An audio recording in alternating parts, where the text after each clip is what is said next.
Hi, my name is Charlotte. I call myself dancing astrologer because that's the two biggest passions I have in life, dancing and astrology.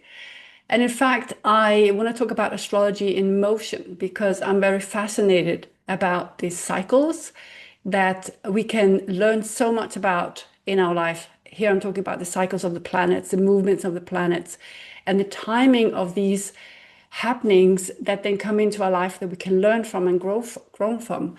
So when we did the first video about Jupiter entering into Cancer, which happened the 10th of June, I have gotten a lot of questions about that. And I want to talk a little bit about Jupiter because Jupiter is a 12-year cycle.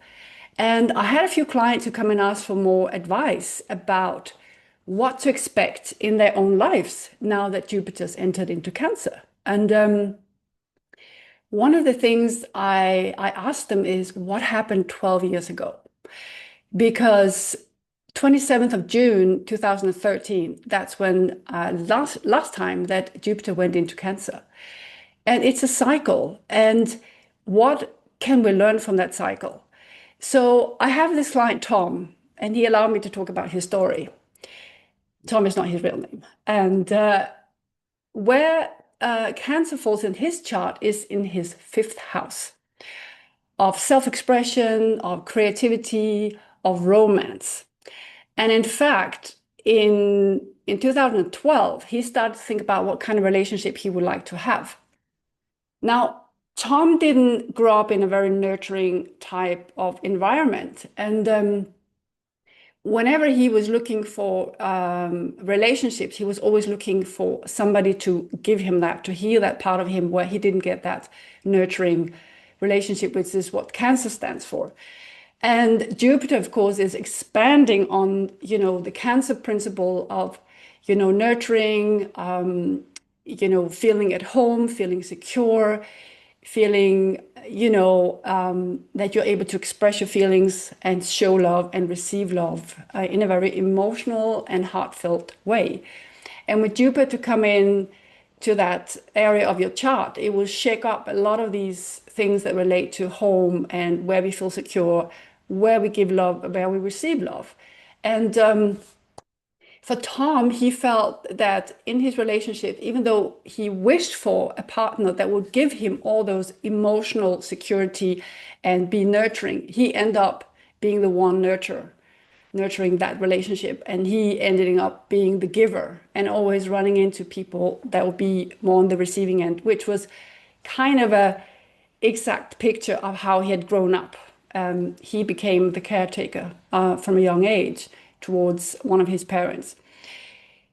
So this time, like 13 years ago, he decided he wanted to attract a different kind of relationship into his life. And he did some work on himself in various ways. He did meditation, he did other things, and he was really determined that he would attract an equal partner where it was about giving and receiving and not just him giving, but he wanted an equal nurturing relationship. That's what he was willing to bring to the relationship, and that's what he wished to get back. And that happened around August 12 years ago. And it was exactly that kind of relationship that he was wishing for. And now actually this relationship has ended. And the reason it ended was because he had to move away to a different country, and they decided they didn't want to do a long-term relationship. But what it has taught him really is that he can attract this kind of relationship into his life if he works on himself and become aware of his wounding. And very often with Cancer, there can be this kind of wounding in family where we look for something or somebody to heal us. So he's ready for the next chapter, and he learned a lot from this relationship. And although it wasn't perfect, it got him on the right track of what he needs. Because it's not just about what we want from other people. We also need to think about what are we willing to bring. And if we can't bring what we want to bring, why not? Why are we holding back? So I invite all of you to think about where Cancer is in your chart and what did you do 12 years ago that you set in motion? What kind of indicators were shaping that path that you've been living for the last 12 years?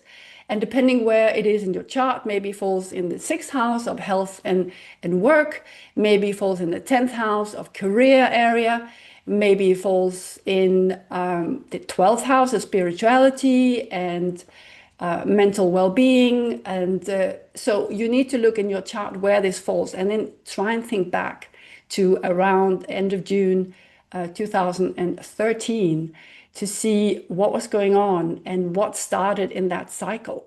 And how's that been for you these last 12 years? Are you happy with where it's been going, or would you like to change direction? So Jupiter in this area of your chart can bring luck and prosperity, but you need to work on it. And you need to be bold and you need to be brave. So this was a little bit about the Jupiter cycle. I hope you found it useful. And I'll see you again soon, I hope. And thank you very much for tuning in. It was a pleasure.